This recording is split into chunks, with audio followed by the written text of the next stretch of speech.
வணக்கம். சோனம் வாங்சூக் அவருக்கு என்ன தலையெழுத்தா? 17 நாட்களாக உண்ணாவிரதத்தில் உட்கார்ந்து இருக்கிறார். பைத்தியம் பிடிச்சிருச்சு. தேவையா சார் உங்களுக்கெல்லாம்? யாருக்காக உண்ணாவிரதத்தில் உட்கார்ந்து இருக்கீங்க? இந்த நாட்டு டாக்டர்ஸ்களுக்காக.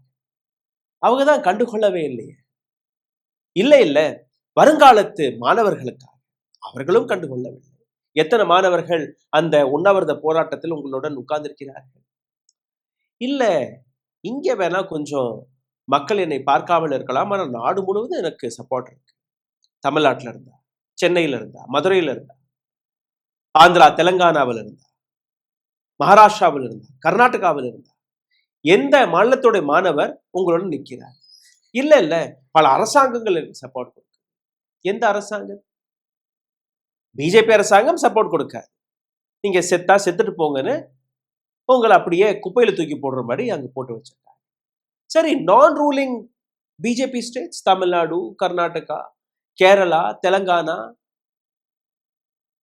இது போன்ற மாநிலங்கள், அவர்களும் உங்களை பற்றி ஒரு துளி கூட கவலைப்படுவதில்லை. அப்ப எதற்காக நீங்க இந்த போராட்டத்தில் உட்கார்ந்துருக்கிறீர்கள்? இன்னைக்கு உங்களுடைய ஒரு ஹெல்த் புல்லட்டினை படிச்சேன் சார். சோனம் வாங்சூக்குடைய 17வது நாள் அவருடைய உடல்நிலை மிகவும் மோசமாக இருக்கிறது. ரொம்பவே கிரிட்டிக்கலான அவருடைய ஹெல்த் புல்லட்டினை நான் பார்த்தேன். என்ன? கடந்த 17 நாட்களில் 8.5 கிலோ 8.5 kgs எடை குறைத்திருக்கிறது. இதை தாண்டி அவருடைய பிபி மிகவும் லோ, 100/66. டாக்டர்ஸ் யாராவது நீங்க கூகுள்ல போய் படிச்சு பாருங்க, உங்களுக்கு தெரியும் எவ்வளவு லோல அது இருக்கு. சுகர் வெறும் 67. எல்லாமே லோ. இதனால் என்ன ஏற்படும்? இதை பற்றி நான் படிக்கும்போது இதற்கு முன்னாடி எனக்கு ஹைப்போவால்மிக் ஷாக் என்றால் என்னவென்று எனக்கு தெரியாது. இந்த ஹைப்போவால்மிக் ஷாக் வழியாக 3 மாணவர்கள் சோனம் வாங்சூக்கை சேர்த்து இன்னொரு 25 மாணவர்கள் இந்த உண்ணாவிரதத்தில் உட்கார்ந்திருக்கிறார். அதுல 3 மாணவர்கள் மிகவும் சீரியஸான டேஞ்சரஸான கண்டிஷனில் இன்னைக்கு மருத்துவமனையில் அமர்ந்திருக்கிறார். சிகிச்சை நடந்து கொண்டிருக்கிறது. இது என்ன சார், என்ன நடக்கும்? அதை பற்றி நான் நிச்சயமாக விளக்கப் போகிறேன். ஓ, அப்ப அந்த மிஸ்டர் அண்ட் மிஸ்ஸஸ் பெர்ஃபெக்ட் உண்மையிலேயே வர்த். நரம்பு தளர்ச்சியிலிருந்து விடுபட்டு உடம்பு ஒரு புது வீரியம் பெற மா நேச்சுரல்ஸோட மிஸ்டர் பெர்ஃபெக்ட்டை யூஸ் பண்ணுங்க.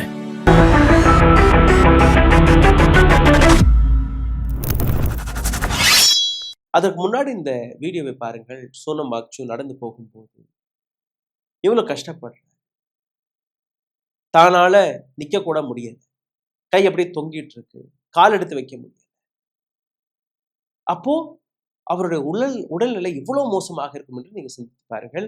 அதற்கான இந்த ஹைப்போவால்மிக் ஷாக்கை பற்றி நான் உங்களுக்கு எடுத்து காட்டுவேன். ஆனால் அதற்கு முன்பு இந்தியன் மெடிக்கல் அசோசியேஷன், அனைத்து டாக்டர்ஸ்களுக்கான ஒரு அமைப்பு, அரசாங்கத்தை பார்த்து அழுத்தம் கொடுத்திருக்கணுமா, கொடுத்திருக்க கூடாது?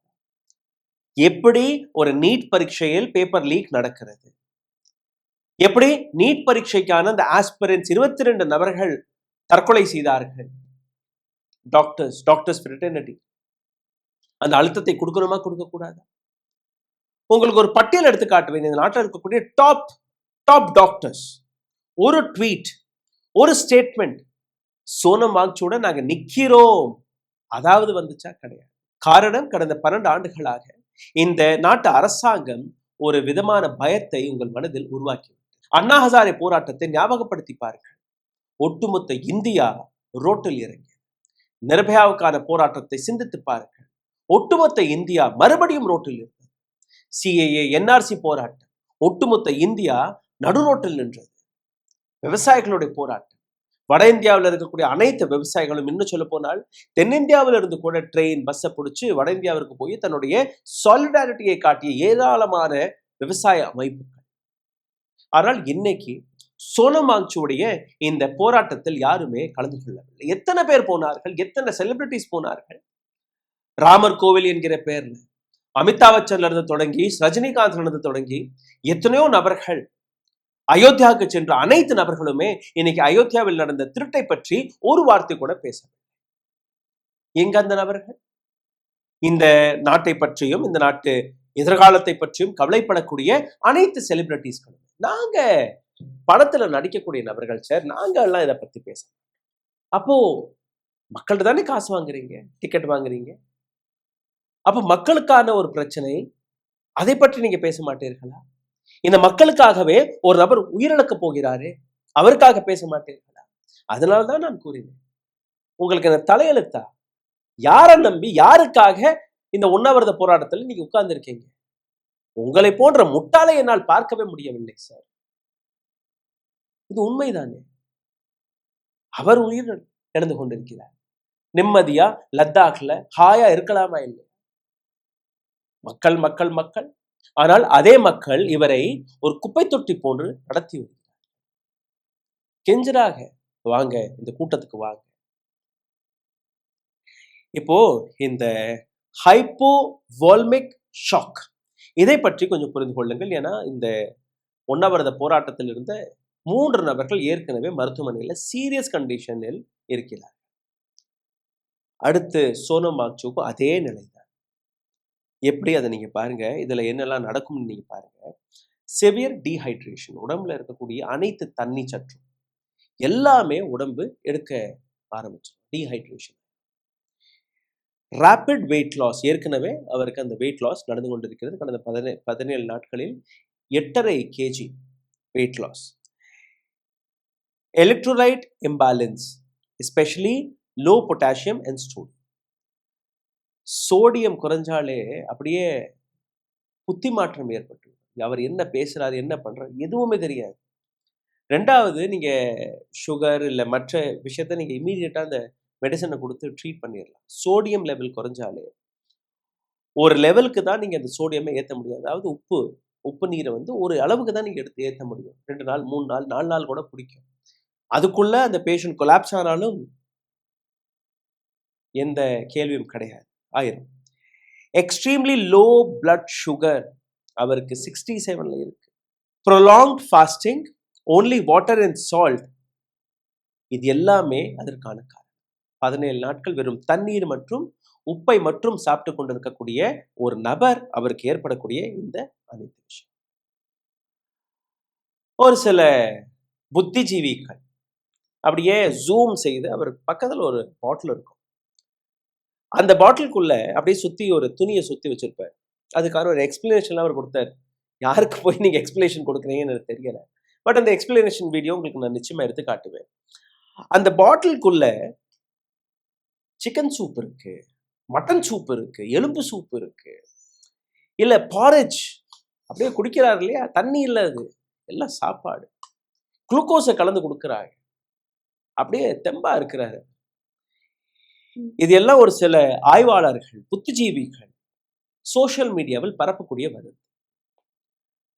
இவர் ஒரு ஆன்டி நேஷனல், தேச துரோகி, வெளிநாட்டில இருந்து பணத்தை வாங்கி நரேந்திர மோடி அவர்களுக்கு எதிராக, தர்மேந்திர பிரதான் அவர்களுக்கு எதிராக ஒரு அரசியல் நாடகத்தை அரங்கேற்றி வருகிறார். யாருக்காக? இந்த நாட்டு ஃபியூச்சர் டாக்டர்ஸ்க்காக. ஆனால் அந்த டாக்டர்ஸ்களுக்கு எந்த கவலையும் கிடையாது, அந்த அசோசியேஷனுக்கு எந்த கவலையும் கிடையாது. சரி, டாக்டராக போகக்கூடிய அந்த மாணவர்கள், நீட் மாணவர்கள் 22 லட்சம் மாணவர்கள் என்று கூறுறோம் இல்லையா, அந்த 22 லட்சம் மாணவர்கள்ல இருந்து ஒரு 10%, 1% மாணவர் வந்தால் கூட அந்த இடத்துல கூட்டம், அவருடைய பெற்றோர்கள் வந்தால் கூட அந்த இடத்துல இருக்கக்கூடிய கூட்டம். 22 மாணவர்கள் உயிரிழந்திருக்கிறார்கள். 22 மாணவர்கள். அந்த 22 மாணவர்களுடைய குடும்பத்தில் இருக்கக்கூடிய 5 நபர்கள் போய் உட்கார்ந்தா கூட கிட்டத்தட்ட 250 நபர்கள் கிடையாது. அப்போ யாருக்காக நீங்க போராடி வருகிறீர்கள்? இந்த ஹைப்போவால்மிக் ஷாக் உடைய அடுத்த கட்டத்தை பாருங்கள். Super low blood pressure. நிச்சயமாக அவருக்கு சூப்பர் லோ பிளட் பிரஷர் இருக்கு. ரேபிட் ஹார்ட் பீட் அப்படியே பட பட பட பட பட படன்னு அடிக்கும். அப்புறம் இம்பேலன்ஸ் ஆகும். அப்புறம் ஹார்ட் ஃபெயில் ஆகும். கன்ஃபியூஷன், வீக்னஸ், என்ன பேசுறாருன்னு அவருக்கு தெரியாது. இந்த தோல் இருக்கு இல்லையா, உடம்புல இருக்கக்கூடிய தோல், அது அப்படியே உரிய ஆரம்பிக்கும். தொடக்கத்தில் நீங்க பாத்தீங்கன்னா அந்த தண்ணி மட்டும்தான் குடிச்சிட்டு இருந்தாரு, பல முறை போயிட்டு வந்தாரு. இப்பெல்லாம் நீங்க பாத்தீங்கன்னா காலையில ஒரு முறை கொஞ்சமா போகும், ஈவினிங் கொஞ்சமா போவேன். பிகாஸ் அந்த தண்ணி கூட உடம்பு எடுத்துக்க மறுக்கா. இந்த அனைத்திலுமே நீங்க பார்த்தீர்கள்னா ஹார்ட் ஃபெயிலியர் மற்ற ஆர்கன் எல்லா ஆர்கனுமே லங்ஸ், கிட்னி, ஹார்ட் இது எல்லாமே மல்டி ஆர்கன் ஃபெயிலியராக மாறும். இதுதான் ஹைப்போசால்விக் ஷாக். ஏற்கனவே 3 மாணவர்கள் ஆக்டிவிஸ்ட்கள் அவர்களுக்கு வந்து இவரை போன்றுதான் அவர்களுக்கும் 8-8.5 கிலோ வெயிட் லாஸ் ஆனது. இவரை போன்றுதான் அவர்களுக்கும் லோ பிபி, லோ சுகர் எல்லாமே ஏற்பட்டு இப்ப மருத்துவமனையில் அனுமதித்திருக்கிறார்கள். இந்த டாக்டர்ஸ்களுக்காக ஒரு சில கேள்விகளை நான் வைத்திருக்கிறேன். அந்த கேள்வி நிச்சயமாக நீங்களும் கேட்கணும். ஆனால் அதற்கு முன்பு ஒரு சில சூப்பர் ஸ்டார் டாக்டர்ஸ்களை பற்றி நீங்க தெரிஞ்சுக்கணும். டாக்டர் நரேஷ் தெஹ்ரான் ஒரு cardiac surgeon, founder of Medanta hospital. Padma Vibhushan இவருக்கு அவார்டு கிடைத்தது. Doctor Devi Prasad Shetty, founder of Narayana health, affordable cardiac கேருக்காக இவருக்கும் Padma Bhushan. Doctor Ashok Seth, international cardiologist, chairman of Fortis Escorts heart institution. Doctor Praveen Chandra இவரும் ஒரு கார்டியோலாஜிஸ்ட். இப்போ பல்மனாலஜி அதுல நீங்க பார்த்தீர்கள்னா doctor Randeep Guleria, prominent voice in COVID-19, AIIMS உடைய டெல்லி எய்ம்ஸ் உடைய director, former director. Ambareesh Mithal, top endocrinologist in India. BK Modi மற்றும் doctor Anoop Misra, diabetic specialist, இந்தியாவில் இருக்கக்கூடிய டாப் டயபெட்டிக் ஸ்பெஷலிஸ்ட் இவர்கள். நியூரோலாஜியில நீங்க பார்த்தீர்களா doctor BS Singhal, doctor NK Venkataramana, senior neurologist. இந்தியாவில் இவர்களை தாண்டி ஒவ்வொரு சர்ஜரி, ஒவ்வொரு ட்ரீட்மெண்ட்டுகள் லட்சக்கணக்கான கோடிக்கணக்கான ரூபாயை வாங்கக்கூடிய நபர். Doctor VS Mehta, renowned neuro surgeon, former AIIMS. ஆன்கோலாஜியில் நீங்க பார்த்தீர்கள் doctor Harit Chaturvedi, chairman of Max cancer centre. Doctor SP Soumya, prominent oncologist. Doctor Srinath Reddy, President of Public Health Foundation India. Dr. R.A. Mashelkar, practicing doctor but influential in health innovations. Dr. Soumya Swaminathan, former chief scientist of WHO, former DG of ICMR. Dr. Gagandeep Kang, vascunologist. இந்த அனைத்து டாக்டர்களுமே Delhi AIIMS மற்றும் IMA, Indian medical association இதில் இருக்கக்கூடிய மிக பெரிய புள்ளிகள். எப்படி ஹீரோஸ்கள் இருப்பார்கள், அதே போன்று டாக்டர்ஸ் ஃபீல்டில் இவர்கள் ஹீரோஸ். சரி, இந்த நபர்களுடைய சோஷியல் மீடியா பக்கங்களை போய் நான் பார்த்தேன். யாராவது ஒரு வார்த்தை பேசியிருப்பாங்க, ஃபியூச்சர் மெடிக்கல் ஃப்ரெட்டர்னிட்டிக்காக ஒரு நபர் உயிரோட இருக்கிறாரே, அவருக்காக பேசுவார்களே பார்த்தேன். இந்த டாக்டர்ஸ் எல்லாம் நீங்க பார்த்தீர்கள், இவருடைய ஒரு குரல்ல ஒட்டுமொத்த டாக்டர், ஒட்டுமொத்த ஹாஸ்பிட்டலே அப்படியே வேலை பார்க்க நின்றுடும். அந்த அளவில் பவர்ஃபுல்லான நபர். அதுக்காக மருத்துவமனையில் போராட்டம் எல்லாம் நடக்கக்கூடாது, நிச்சயமாக நடக்கக்கூடாது. ஆனால் சட்டையில் ஒரு கருப்பு துணியை போடலாமா இல்லையா? டார்க் டே அதை அனௌன்ஸ் செய்யலாமா இல்லையா? உங்களுடைய ஃப்ரெட்டர்னிட்டிக்காக ஒரு நபர் 17 நாட்களாக ஒரு பருக்கை சாப்பாட்டை கூட சாப்பிடாமல் உயிரை இந்த அளவில் பணைய வைத்திருக்கிறாரே, அவருக்காக, சோனம் வாங்சுக்காக நீங்க குரல் கொடுத்திருக்கணுமா, கொடுத்திருக்க கூடாது? ஆனால் இவர்கள் பேச மாட்டார்கள். காரணம் ஒரு பயம். அரசாங்கத்தை எதிர்த்தோம்னா இந்த அளவில் பத்மஸ்ரீ, பத்ம விபூஷன் இதெல்லாம் கிடைக்குதெல்லாம் கிடைக்காது. பணம் பார்க்கணுமா இல்லையா? அதனால் நாங்க பேச மாட்டோம். இந்த இடத்துல நீங்க பார்த்தீர்கள்ல சோனம் வாங்சுடைய டிமாண்ட், எஜுகேஷன் ரிஃபார்ம், நீட் பரீட்சையில பேப்பர் லீக் நடக்கக்கூடாது. உங்களுடைய ஃப்ரெட்டர்னிட்டிக்காக ஒரு நபர் பேசிக் கொண்டிருக்கிறார். நீங்க என்ன செய்கிறீர்கள்? ஒரு வார்த்தை கூட நீங்க பேசவில்லை. கோவிட் காலகட்டத்தில் அப்படியே வெளியில வந்து அதாச்சு இதாச்சு, இந்த இன்ஜெக்ஷனை போட்டுக்கோங்க, அந்த இன்ஜெக்ஷனை போட்டுக்கோங்க. ஆனால் இன்னைக்கு உங்களுடைய ஃப்ரெட்டர்னிட்டியில் இருக்கக்கூடிய குழந்தைகள் அவர்கள் சுசைட், அவர்கள் தற்கொலை செய்து கொண்டிருக்கும் போது நீங்க எங்க இருக்கிறீர்கள்? சீனியர் டாக்டர்ஸ் ஆர்கன் ஃபெயில் ஆயிரும்னு சொல்றார்களே ஒழிய அந்த இடத்துல போய் உட்கார்ந்து அரசாங்கத்திற்கு அந்த அழுத்தத்தை கொடுக்கக்கூடிய வேலையை நீங்க பார்த்திருக்கணும், பார்த்திருக்க. இவங்கெல்லாம் ஒரு ட்வீட் போட்டாலே போதும் ஒட்டுமொத்த மெடிக்கல் ஃப்ரெட்டர்னிட்டியை அப்படி ஆடி போயிடும். அரசாங்கம் அங்க போய் பேசுறதற்கு கட்டாயப்படுத்துவார். நரேந்திர மோடியே அங்க போய் பேச கட்டாயப்படுவார். செய்கிறீர்களா? கிடையாது. இந்த இடத்துல நீங்க பார்த்தீர்கள்ல, பல டாக்டர்ஸ் வாலண்டியர்ஸாக அங்க போறார்கள். ஆனால் அந்த வாலண்டியர் டாக்டர்ஸ் அவர்களுக்கான பாதுகாப்பு, இந்த நபருடைய பல்ஸ் மட்டும் செக் பண்ணிட்டே இருங்க, எப்போ போறாருன்னு மட்டும் சொல்லுங்க. This is what there job is. அப்போ எந்த மெடிக்கல் கம்யூனிட்டிக்காக ஒரு நபர் இந்த அளவில் போராடி கொண்டிருக்கிறாரோ அந்த மெடிக்கல் கம்யூனிட்டியே அவரை பார்த்து ஒரு துளி கூட கவலைப்படாத பட்சத்தில் எதற்காக அவர் உண்ணாவிரதத்தில் உட்கார? அதுக்காக டெல்லி போக முடியாது, பரவாயில்ல. எந்தெந்த மருத்துவமனையில நீங்க வேலை பார்க்குறீங்களோ அந்தந்த மருத்துவமனையில அட்லீஸ்ட் ஒரு கருப்பு எதிர்க்குடி, ஒரு சின்ன துண்டு, அதாவது நீங்க பின் பண்ணலாமா இல்லையா கேட்பாங்க. ஏன் சார் கருப்பு பேட்சை வச்சிருக்கீங்க? சோனம் வாங்கிச்சுவாங்க உண்ணாவிரதத்தில் இருக்காரு, அதனால நாங்க எங்களோட பணியும் பார்க்குறோம், எங்களோட எதிர்ப்பையும் நாங்கள் தெரிவிக்கிறோம். நான் ஒரு மாணவர் சார், நானா இதெல்லாம் பண்ண முடியுங்க? உங்களுடைய காலேஜ் இருக்கு, உங்களுடைய பள்ளி இருக்கு, உங்களுடைய மற்ற இடங்கள் இருக்கு. டீ குடிக்க போறீங்க இல்லையா, 10 பேர் 8 பேர் சேர்ந்து ஒரு டீ கடையில அப்படியே கூடுங்க. உங்களுடைய அரசாங்கத்திட்ட போய் கேளுங்க, தமிழ்நாட்டு அரசாங்கத்திட்ட போய் கேளுங்க. இந்த மாதிரி நீங்க அழுத்தத்தை கொடுங்க, மத்திய அரசாங்கத்திற்கு நீங்க அழுத்தத்தை கொடுங்க. கேட்கலாமா இல்லையா? அதான் நான் கூறினேன். அண்ணா ஹசாரே போராட்டமாக இருக்கட்டும், விவசாய போராட்டமாக இருக்கட்டும், சிஏ என்ஆர்சி போன்ற போராட்டங்களாக இருக்கட்டும், நிர்பயாவுக்கான போராட்டமாக இருக்கட்டும், அப்போ மக்கள் மனதில் அந்த பயம் இல்லை, உணர்வு இருந்தது. வலி வேதனைனா என்னன்னு புரிந்தது. அதனால் அவர்கள் ரோட்டில் இறங்கினார்கள். இன்னைக்கு யாருடைய மகனோ யாருடைய மகளோ செத்தா செத்துட்டு போறாங்க.